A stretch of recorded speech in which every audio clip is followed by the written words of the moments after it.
First, let me ask if we get the grace of maybe 5-10 minutes since we started a little late, or I want to just check with our timekeepers, and then I already saw some hands raised, so I know we have questions in the room, and I want to kick off with one. Oh, great, 110, great, your time. Okay, I wanted to dig in a little bit to one of the things that you mentioned, Stacy, which is how tax policy can help to solve the wrong pocket problem. So, and I'm thinking of a couple of examples that I know of, and I'm wondering how we can get an incentive in place and whether these tax credits might work in that way. So the one example I was thinking of is United Healthcare's investment in housing, which really came about because United Healthcare was already investing in LIHTC just as part of its portfolio, right? Its Treasury Department was investing in LIHTC because it's a good investment and it was diversification for the, from Standard & Poor's or from the stock market. And then it wasn't until they kind of aligned that with their business and state operations and realized, wow, we could make those LIHTC investments in markets where we're serving a preponderance of the Medicaid population, which might not be housed and might need that that housing. So there was an alignment of what they were doing already as a part of their corporate investment strategy with their actual business strategy in the markets they operated. And similarly, I think about Dignity Healthcare, right? A large healthcare system that even operates here in California, and how they use some of their community benefit dollars to invest in community development financial institutions and even to provide loans directly. So there again, they're aligning what their requirements are as a nonprofit hospital system in terms of their community benefit requirements with these opportunities to invest in the social determinants in their local communities through economic development.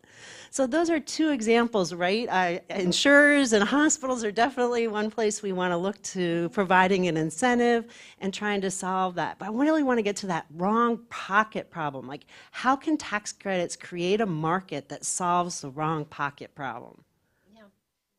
So that's a great question. The wrong pocket problem is a little as I described earlier. So a good population health investment puts out all these benefits, right?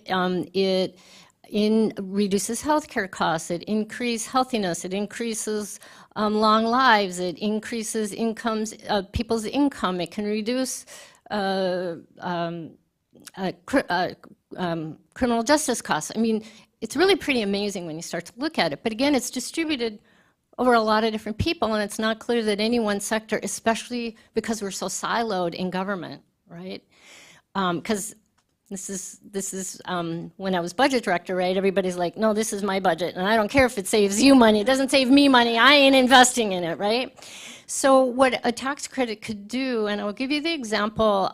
We did some work with Be There San Diego, and they had a CMMI grant to look at a payment model. And they have this fabulous, we just had a blog if you're interested in learning about it, this fabulous intervention around cardiac care. And what they found was, and it was they were working with the docs, but it was also counselors and a whole non-clinical component. Wild, amazing, great results over a period of 4 to 5 years in reducing heart attacks and reducing healthcare costs. But when they went to the payers, they were like, I ain't paying for it. I mean, like, serious, like, hugely wild savings. And each of them said, I don't know if my particular covered patient body will be here next year. So I see that this is going to materialize over 2 to 3 years, but I might not have that patient base. Well, of course, if they all did it, they would, but no one would step up to the plate. What a tax credit does, again, is it reduces that cost of investing in it. So it makes that investment seem less risky. So I might not have to wait 3 years for the payback. I might get it in my first year, so it matters less that that patient turnover might occur. So that's what a tax credit, I think, can do in a kind of nifty way. Again, with the right set of interventions, it can get people to make investments, hospitals, health plans, others, that they might not be willing to do it because the return to them is either too far out or they're only getting a piece of it. And this is a real problem with population health, right? I mean, we know these things make such a big difference in our communities. So how do we encourage folks to step up and make those investments? Great. Okay, we have questions coming from the audience. Jeff. This was a great panel, and I think gives us a lot to think about. But I'd like to ask a question about ROI and why we're making this argument in the context of sort of a literal dollar ROI as opposed to maybe a social ROI. So much of tax policy is to incentivize certain behaviors that we as a society think is a good thing. Home ownership is the quintessential example, right? So why, for population health, are we saying we need to show a dollar ROI? If we as a society decide that we certainly need a source of revenue, and if we can show an ROI, that's cool. Do we want things to be evidence-based? That would be unusual in the tax code, but that would be nice too. But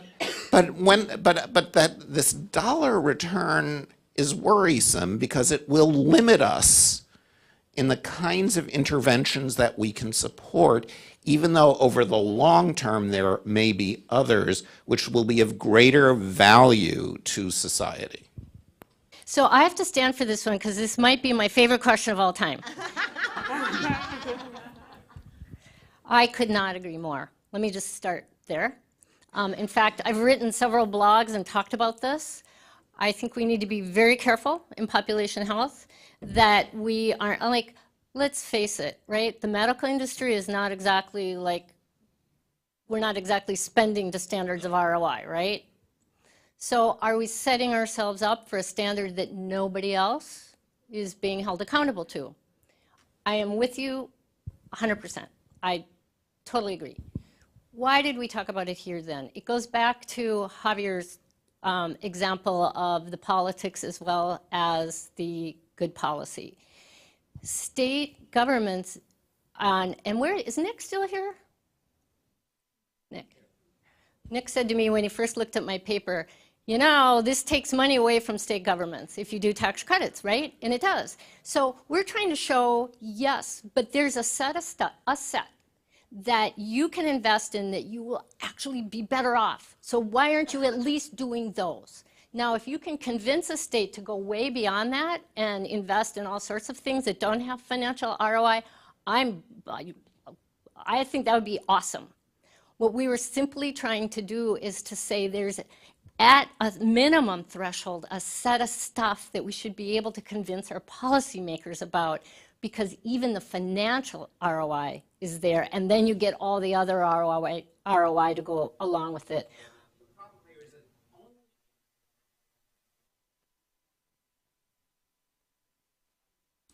Yes, but you know what? One of the things I've been finding out is there's a great deal that does have evidence, very strong evidence behind it, and here would be my argument.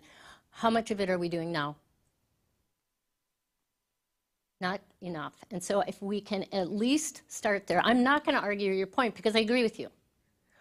And so that would be my take on it, is let's start where we can and build from there.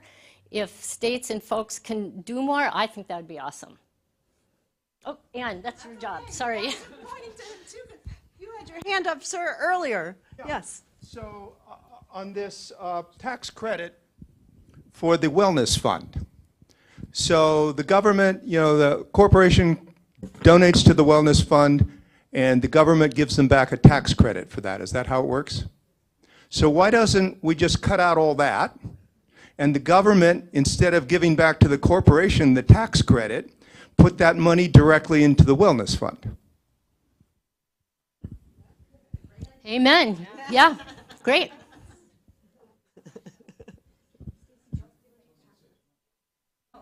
Yes. Mary, did you have a question too?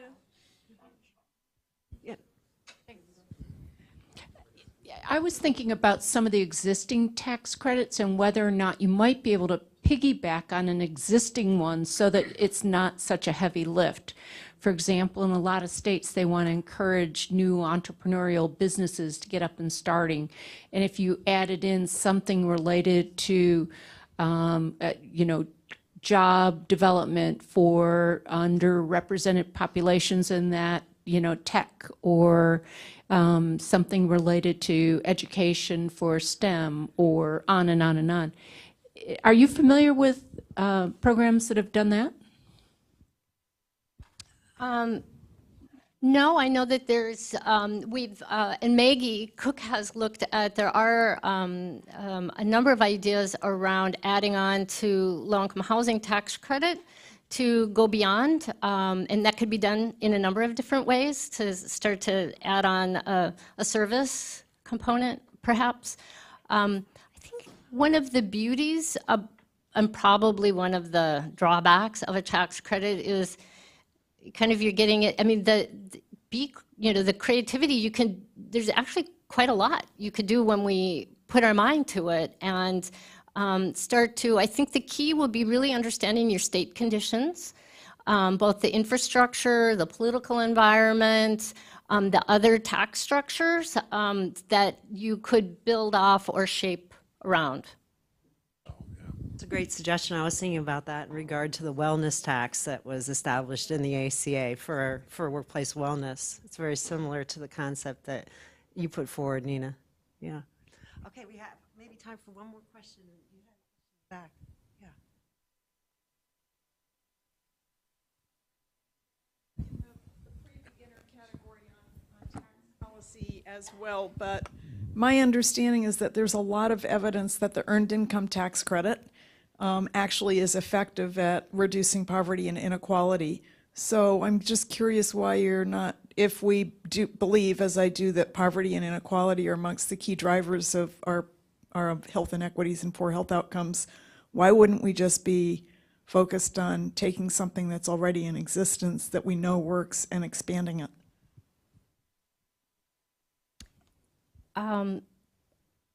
You certainly could, and I think we know that that is a great tax credit. The gentleman this morning said income and health, they go together, let's focus on that. Absolutely could do that. Frankly, we didn't talk about that because we think you described yourself as a beginner, we know that, right? So we can do that, and we could really put our eggs in that basket and work hard to do that, and that would be a good thing. I think what we were trying to think about is there are a lot of other social determinants of health that people are also interested in funding them. And we are, for example, right here in California, you've got the California Accountable Community for Health Initiative, where you've got 6 communities creating wellness funds. And the question is, how do we fund those? So that's what we were kind of putting our head to. But of course, the earned income tax credit's a very important one and something that deserves all of the support from population health because there's probably nothing more important. For those of you that are interested in working on that at the state level, TIFA's most recent report, Pain in the Nation, has a chart, I believe on page 54, that lists the EITC by state and whether it's refundable or not, so it can give you a sense of what states need to be worked on. I think we used up our extra 10 minutes. So thank you for all the questions and look forward to working with everybody this afternoon. It was really great, you guys.